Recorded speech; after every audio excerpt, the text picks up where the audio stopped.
Guys, there are spoilers for this film and this review, so if you want your wish to come true, go watch the film and come back. You have been warned. Hey guys, welcome back to another week of Ticket Tuesday. I'm your host, Ron HD. So yeah, this is going to be a great time. Hey guys, and welcome back to episode of Ticket Tuesday. I am your host, Ron HD, and this week we watched Obsession, the new Curry Barker film written and directed. It is starring Inde Navarrette and Michael Johnston. This film is a just horror film, and I really liked it. I thought it was really unnerving. I thought it was very funny at moments. I thought it was just overall a damn fine film and very enjoyable. But before I go on a tangent why I like this film, I'll tell you why and more back at the house.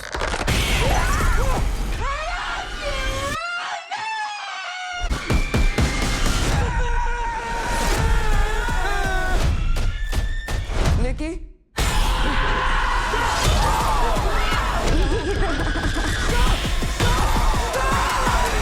I love you. I love you. I love you. I love you!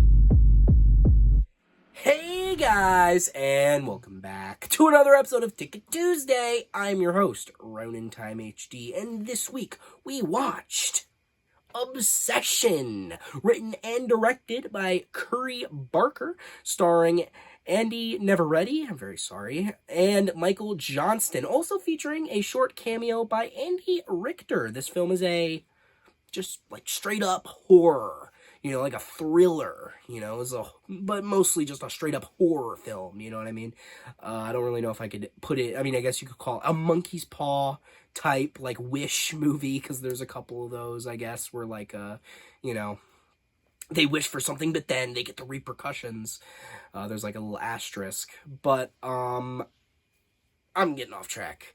I'm just gonna jump right into it. I think, if you've been online recently, or really like in any kind of film discussion, you're gonna hear people bringing up this movie. This is like one of the hot new movies coming out, and I think obviously for good reason. I think the people like praising this movie up and down, saying it's one of the best of the year. Hell, I might even agree. This movie was damn good, and I think like it's insane to me because, like, when you think about it, so many YouTubers are making great horror movies. Like, there's Undertone, which I recently reviewed and really liked. Bring Her Back, Talk to Me, Iron Lung.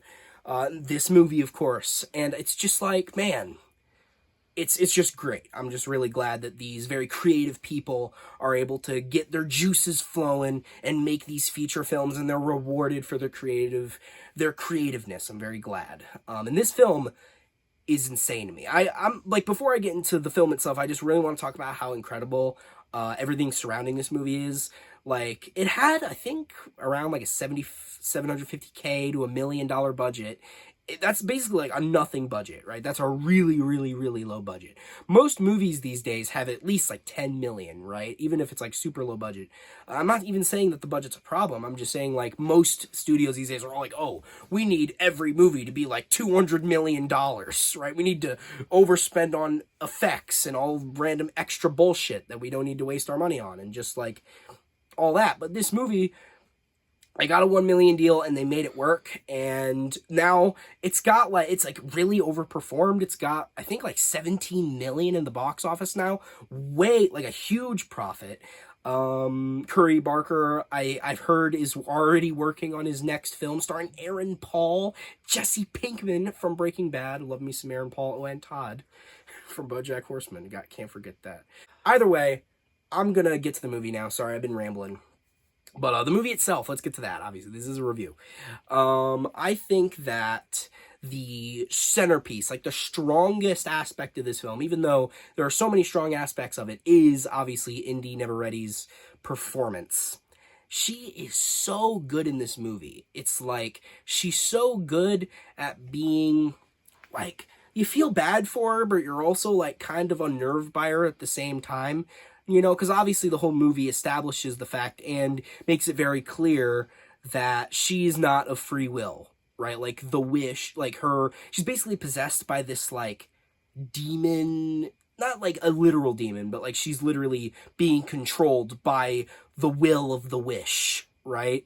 And she can't control anything that she's doing. Like, all the crazy shit she's doing is all the wish. It's not her.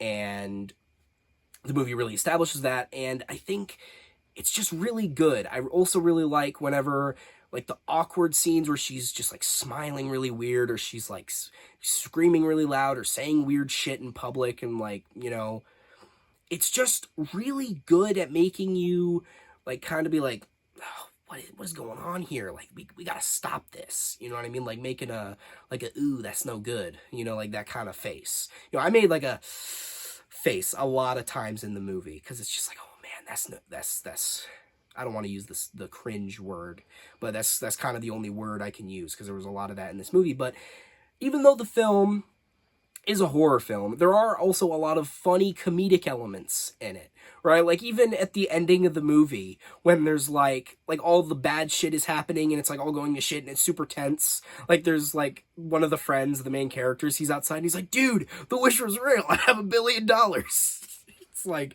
that shit was kind of funny, kind of like, I guess, a moment of levity in such a tense scene, but I still enjoyed that. I thought, since it was so out of place, it was funny, right? And it was just really hectic and chaotic, and that's also what made it funny. I also really liked, there was like a party scene, like the whole scene where, Bear and Nikki were at the party was really, like, it was kind of uncomfortable, but also funny at times, because of how off-putting she was. It, like, was almost humorous how weird and off-putting she was being. But then, again, there's also, like, really really unnerving, really uncomfortable moments. Now, I wouldn't say this film was, like, the scariest, like, shit-your-pants movie ever made, but it doesn't need to be a good horror movie, you know what I mean? I think that this film does really good at building, what's the word? Tension?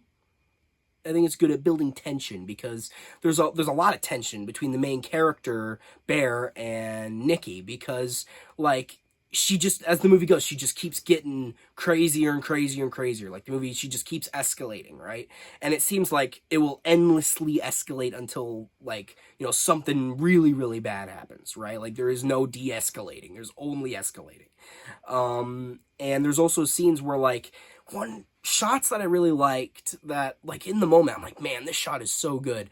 I remember there's a shot where she came to his house, and this is obviously after the wish. She came to his house, and she had this, like, nice dress on, and she was acting really strange.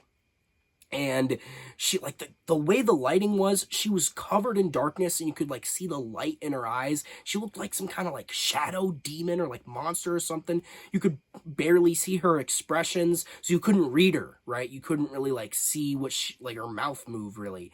And I really liked that. There were multiple shots like that in the movie. There was a shot where they were in bed, and she was doing that. When she was talking, it literally looked like she was just a silhouette in one scene, and I love that shit. I think the lighting and the camera work in this movie was impeccable. Really made you, I guess, the way Curry Barker put it, he wanted it to feel, I guess, the loneliness of the film, the claustrophobic loneliness, I believe is what he said, but don't quote me on that. Either way, I just thought that was really enjoyable. I also really, really liked how the film didn't really, like, it kind of had you rooting against the main character, because at a point he realized what he was doing was wrong, but he's like, well, I could have sex with this girl that I really like, so I don't really give a shit, right? So the movie doesn't really have you rooting for him, and I do like that too, because he is kind of taking advantage of the situation, and it's really shitty. And really, Nikki is the victim, right? She is the ultimate victim in the movie. Obviously, they're friends. I believe Ian and I think it was Sarah, it was Sarah. Ian and Sarah. Obviously, they don't deserve what happens to them, because they're just innocents, right? They don't know what's going on. But I think obviously she's the ultimate victim, because all of her autonomy is taken away for the desires of the person making the wish. And that's really selfish. And obviously he does eventually try to end it, but at that point it's pretty much too late, right? Like, it's like, you kind of, like, buddy, it's kind of too late to try to end it now. It's kind of too late to feel a little guilty for it, because you were already taking advantage of the situation when it was already bad to begin with. Either way, I do like how they didn't really make the main character that likable. Either way. I also just, I don't know. I think there was just something about it. As I said, it wasn't really a one set movie, but it was mostly in the house. Like, most of the movie was in Bear's house, and I really liked that because the house itself was like really like off-putting too, because it like was old, right? And it had this like shitty like old lady wallpaper, and it had all this old furniture, and it just felt like unwelcoming a little bit, if that's a good way to describe it. I don't know. Michael Johnston's performance I thought was really good. I think his on-screen chemistry with Inde Navarrette was really good. I think they really bounced off each other really well. On the fact that, like, the way they would just go at each other. You know what I mean? I really hope maybe they could be in other movies together. I think they were really good as, like, a duo. I'm just saying. They had good chemistry is all I'm saying. They meshed well on screen. I think that they bounced off each other well. And I think that enhanced both of their performances, right? Because when two actors mesh well, that we get better performances, obviously. That's the whole thing. And it was about the two of them. You know what I mean? And, I mean, I don't know. I'm just, and, you know, I could get into it deeper. I could talk about the ending and the rest of it, but I personally think that you should go out and watch this movie.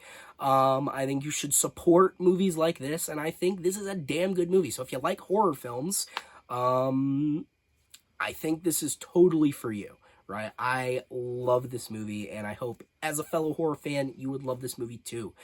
So on that, I would recommend it. And with that being said, you may ask, what would I rate this film?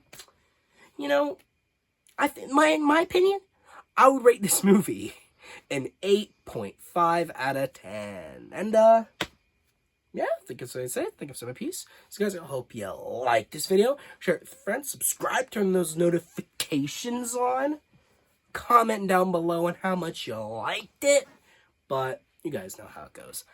I didn't really mean to say that. What I really meant to say, so if you guys hated this video, unsubscribe, dislike, and tell me how much you hate me in the comments. And I've been Ron HD, off to snap a one-wish willow. You know, I was watching this movie, right? And I'd like seen like episodes of TV shows. It's like a kid that criticized love potions and how like fucked up it is, how the person being given the love potion doesn't really have a choice at all. But I didn't, like, watching this movie, I'm like, man, I can't believe, like, like, in some media, they portray love potions like, oh, it's this sweet, like, thing, this nice thing, and it's like, it's really not. Like, when you really think about it, it's not very nice at all, and I guess you're just not supposed to think about it, and you're just supposed to turn your brain off, I guess, but it is kind of fucked up, kind of humorously fucked up in a way